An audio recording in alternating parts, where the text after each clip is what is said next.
نبی کریم صلی اللہ علیہ وسلم نے فرمایا، اللہ نے رحمت کے 100 حصے بنائے اور اپنے پاس ان میں سے 99 حصے رکھے، صرف ایک حصہ زمین پر اتارا، اور اسی کی وجہ سے تم دیکھتے ہو کہ مخلوق ایک دوسرے پر رحم کرتی ہے۔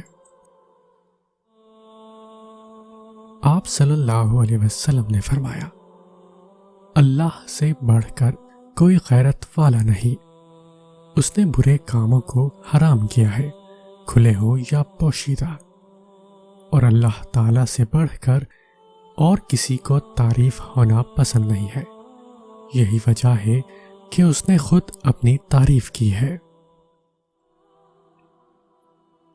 آپ صلی اللہ علیہ وسلم نے فرمایا، خبردار، شرک اصغر یعنی چھوٹے شرک سے اپنے آپ کو بچاؤ۔ صحابہ نے عرض کیا کہ یا رسول اللہ صلی اللہ علیہ وسلم، وہ شرک اصغر کیا ہے؟ آپ صلی اللہ علیہ وسلم نے فرمایا، ریاکاری۔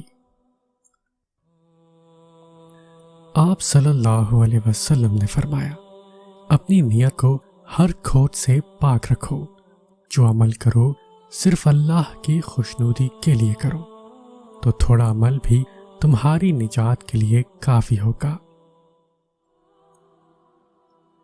فرمان رسول اللہ صلی اللہ علیہ وسلم ہے، جب تم 3 آدمی ساتھ رہو تو تم میں سے 2 آدمی تیسرے کو اکیلا چھوڑ کر کان میں بات اور سرگوشی نہ کرے، کیونکہ یہ اسے رنج و غم میں مبتلا کر دے گا۔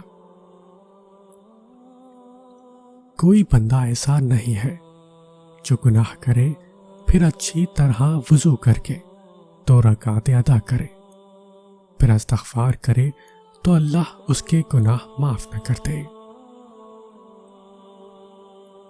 جس نے تکلیف دی اسے اللہ تکلیف دے گا، اور جس نے کسی پر مشقت ڈالی اللہ اس پر مشقت ڈالے گا۔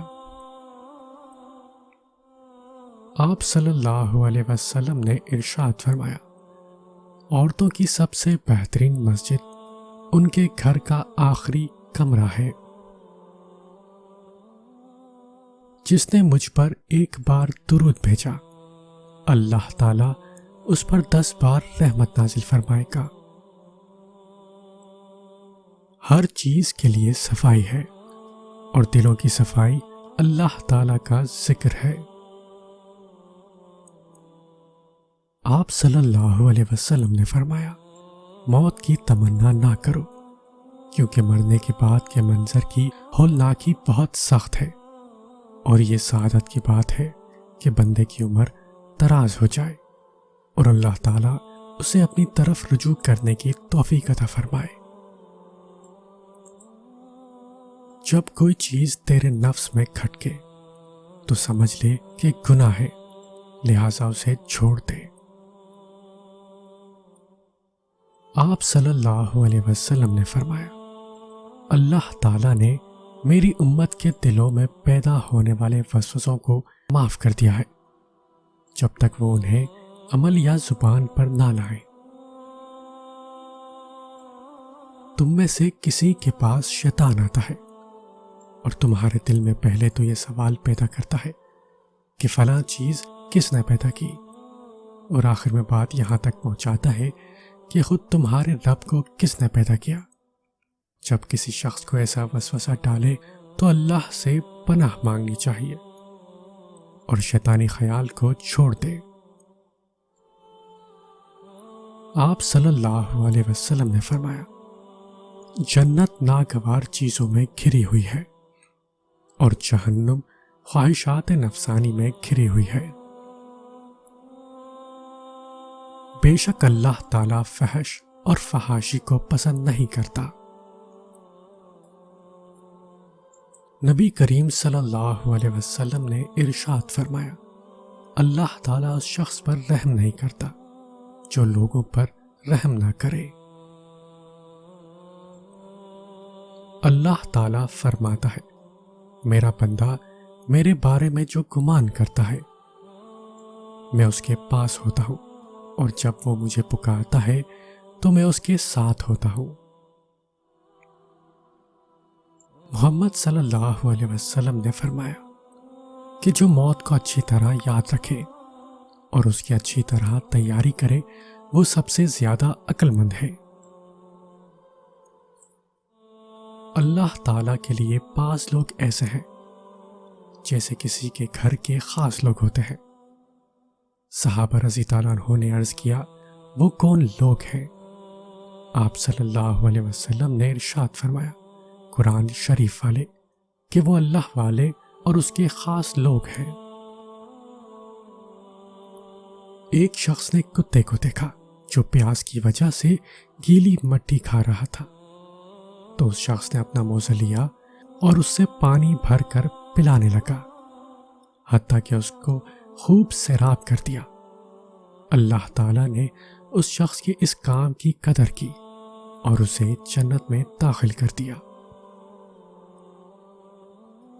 رسول اللہ صلی اللہ علیہ وسلم نے ارشاد فرمایا تم میں سب سے بہتر وہ ہے جس سے خیر کی امید ہو اور اس کی شر سے امن ہو، اور سب سے بدتر وہ ہے جس سے خیر کی توقع نہ ہو اور اس کی شر سے امن نہ ہو۔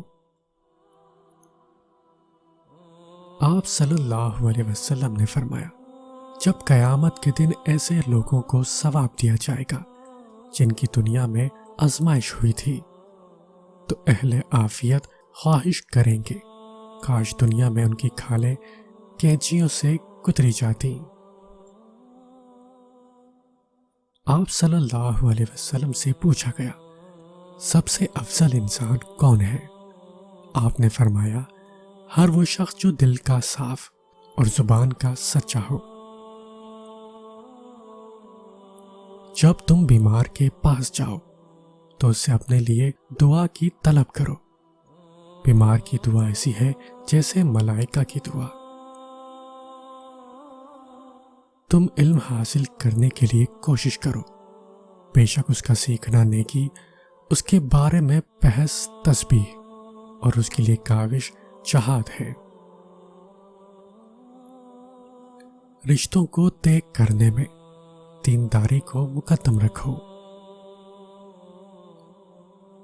جو اللہ کے واسطے جھکتا ہے اللہ اس کو بلند کرتا ہے۔ آپ صلی اللہ علیہ وسلم نے فرمایا ان کو دیکھو جو دنیاوی اعتبار سے تم سے کم تر ہو، اور ان کی طرف نہ دیکھو جو تم سے اوپر ہو، تاکہ تم ان نعمتوں کی ناقدری نہ کرو جو تم پر ہے۔ اللہ تعالیٰ ظالم کو مہلت تو دیتا ہے لیکن جب اس پر گرفت فرماتا ہے تو وہ بھاگ نہیں سکتا۔ مومن کی مثال لہلہاتی کھیتی کی طرح ہے جسے مصائب کی آندھیاں ادھر ادھر جھکاتی رہتی ہے مگر توڑ نہیں سکتی۔